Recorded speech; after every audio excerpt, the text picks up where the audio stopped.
जय भोलेनाथ। नमस्कार, मैं स्वागत करती हूँ। दोस्तों, आज मैं बात करने वाली हूँ गुरुवार के दिन के बारे में। देखिए, आपकी समस्या चाहे छोटी हो चाहे बड़ी हो, या फिर जीवन में कोई ऐसी समस्या हो जिससे आप निकल नहीं पा रहे हो, तो एक चीज आपको बताने जा रही हूँ कि गुरुवार के दिन आपको क्या करना चाहिए। देखिए, बातें मैं बहुत बड़ी कर रही हूँ, बहुत बड़ा दावा कर रही हूँ आपके सामने। मैं इसको भली भांति समझती हूँ कि मैं क्या कह रही हूँ, और थोड़ा सा ध्यान से सुनिएगा।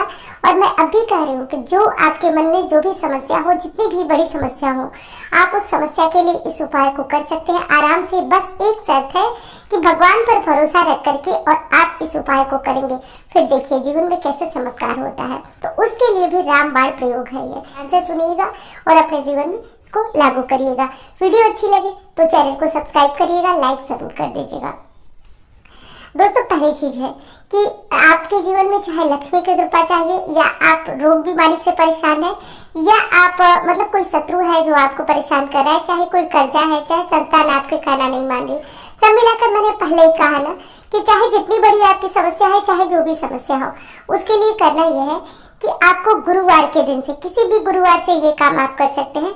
तो करना यह है कि आपको विष्णु मतलब गुरुवार के दिन जो है विष्णु सहस्त्र नाम का पाठ यदि आप करते हैं अति उत्तम। लेकिन आज मैं विष्णु सहस्त्र नाम का नहीं, बल्कि आज एक और प्रमुख पाठ के बारे में कहने जा रही हूँ, जो कि मात्र 5 मिनट में पूर्ण हो जाता है।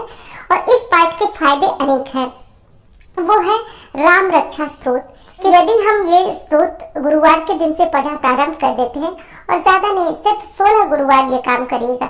16 गुरुवार का मतलब ये मत समझिएगा कि सिर्फ गुरुवार गुरुवार करना है। इस बीच जितने भी गुरुवार आते हैं उनमें ये काम आपको करना है। 16 गुरुवार करिए। आप चाहे किसी मानसिक तनाव में है या कुछ भी दिक्कत है, 16 गुरुवार करिए। आप भगवान ने चाहा तो निश्चित रूप से आपका कार्य पूर्ण और सिद्ध होना शुरू हो जाएगा। तो बेहद कल्याणकारी ये स्रोत है।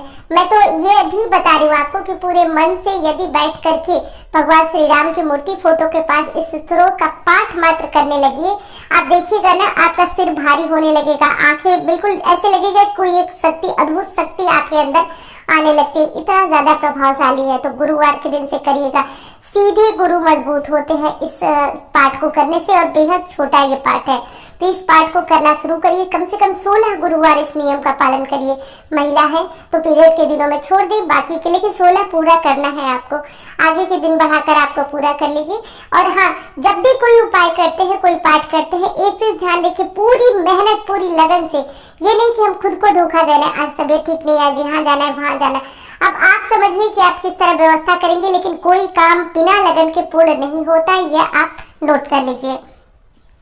दूसरी चीज है दोस्तों कि यदि किसी काम के लिए बेहद आप परेशान हैं, आपका कोर्ट कचहरी में कोई केस चल रहा है, आपका काम बन नहीं पा रहा है, आप किसी भी चीज के लिए परेशान है, संतान कहना नहीं मान रही है, तो इला ले लीजिए, उसमें गंगा जल भर लीजिए, उसके ऊपर एक कटोरी रख लीजिए। चांदी की कटोरी हो तो बेहद उत्तम है, नहीं तो कोई भी धातु हो, नहीं है तो आप मिट्टी का कोई बर्तन ले लीजिए, उसमें थोड़ा चावल रखकर उसके ऊपर एक सुपारी रख लीजिए। और ये हो गई आपके घर में गणपति की स्थापना। बेहद महत्वपूर्ण है गणपति की स्थापना करना। किसी भी गुरुवार से प्रारंभ करिए और आप इसमें नीचे गंगा जल भरिए, ऊपर चावल के ऊपर गणेश जी रखिए, प्रत्येक दिन पूजा करिए। और हाँ, जब गणेश जी की स्थापना करिए तो उनसे बस सुपारी रख दीजिए और गणेश जी का उसमें आवाहन कर दीजिए, ओम गंगणपतये नमः। हे गणेश जी, समस्त विघ्नों का नाश करने वाले आप हैं, आप हमारे घर में साक्षात रूप से निवास कर हमारे कष्टों को दूर करें, ऐसा बोलिए। उसके बाद आपको करना ही है कि प्रतिदिन गणेश जी की थोड़ी सी दुर्वा, थोड़ी सी हल्दी से उस कलश के ऊपर जो आपने स्थापित किया है सुपारी, उस पर पूजा करिए। और प्रत्येक मतलब कि महीने में एक बार, कोई भी जब गुरुवार का दिन है तो एक बार चेक कर लीजिए उसमें गंगा जल कम हुआ है तो गंगा जल भर दीजिए। और प्रत्येक दिन आप जो है इसी तरह पूजा करते रहिए। आप देखेंगे जीवन से धीरे धीरे दुखों का समाप्ति होता जाएगा, कष्ट कम होते जाएंगे, काम धीरे धीरे बनते चले जाएंगे। बच्चों का विवाह नहीं हो रहा तब भी आप तो जानते हैं कि विघ्न हरण मंगल करण, तो गौरी पुत्र विघ्न हरण मंगल करण गौरी पुत्र गणेश, विघ्नों का हरण करने वाले, मंगल देने वाले गौरी पुत्र गणेश की स्थापना अपने घर में करिए, फिर देखिए जीवन में कैसे चमत्कार होता है। अगली चीज है दोस्तों, आपको लेना है केसर। अब केसर बहुत सारे लोगों को नहीं मिल पाएगी, परेशान होंगे आप लोग, तो थोड़ी सी हल्दी ले लीजिएगा और 2 आप दुर्वा उखाड़ कर लाइएगा जड़ के समेत, और उसमें 5 मिनट के लिए जल में, गंगा जल में दुर्वा, हल्दी और केसर, केसर ना मिले तो हल्दी, नहीं तो केसर मिले तो हल्दी, जल और दुर्वा भिगो कर रख दीजिएगा। तीनों चीजें भिगो कर रख दीजिएगा। अब दुर्वा आपको बड़ी साधारण सी चीज लग रही हो कि दुर्वा में क्या बता रही हूँ, ये तो कहीं भी मिल जाती है। एक चीज है दोस्तों, शास्त्रों में इसका बहुत बड़ा वर्णन है। कहा गया है कि ये तिनका तिनका कभी किसी भी स्थिति में सूखी घास पे भी पानी डालने से ये मतलब इसके तृण तृण हरे हो जाते हैं। इसका महत्व अपना अलग ही है। तो इसको भिगो दीजिए।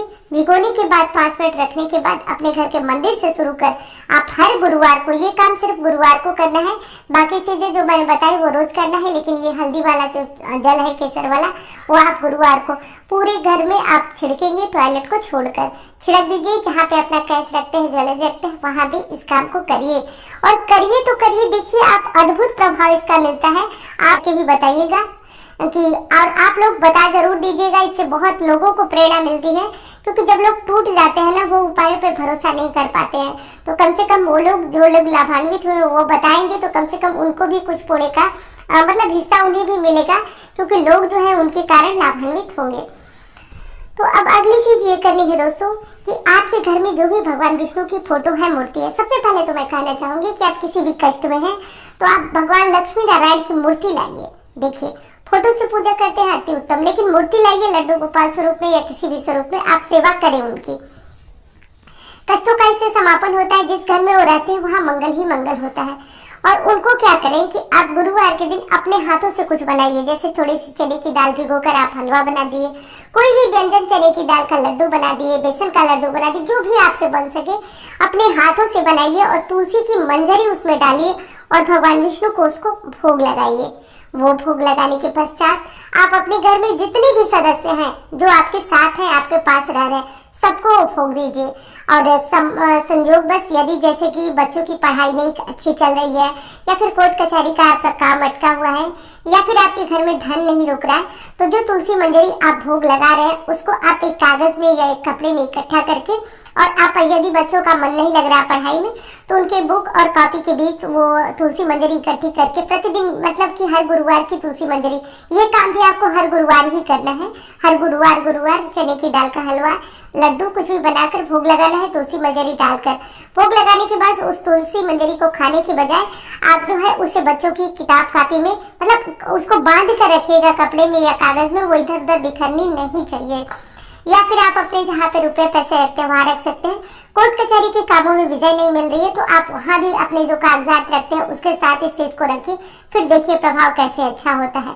बच्चों का विवाह नहीं हो रहा है तो ये प्रसाद उन्हें जरूर खिलाइए। प्रत्येक सदस्य इस प्रसाद को अवश्य खाए, फिर आप देखें जीवन में किस तरह चमत्कार होता है। और हाँ, जो लोग जिनको की अपनी पैतृक संपत्ति नहीं मिल पा रही है, या फिर बच्चों का विवाह नहीं हो पा रहा है, हर तरह की चीजों से मतलब एकदम से कहिए टूट गए हैं, वो लोग क्या करें कि 16 गुरुवार किसी भी पीपल में जाकर दूध, जल और गंगा जल, मतलब साधारण जल, गंगा जल और दूध मिला करके थोड़ा सा कुछ मीठा, विशेषकर शहद डाल लें, शहद सबसे अच्छा है, डाल करके और पूर्व की तरफ मुंह करके पीपल में गुरुवार को जल चढ़ाना शुरू करें। 16 गुरुवार करिए, आप देखिए परिस्थितियां कैसे बनने लगती है।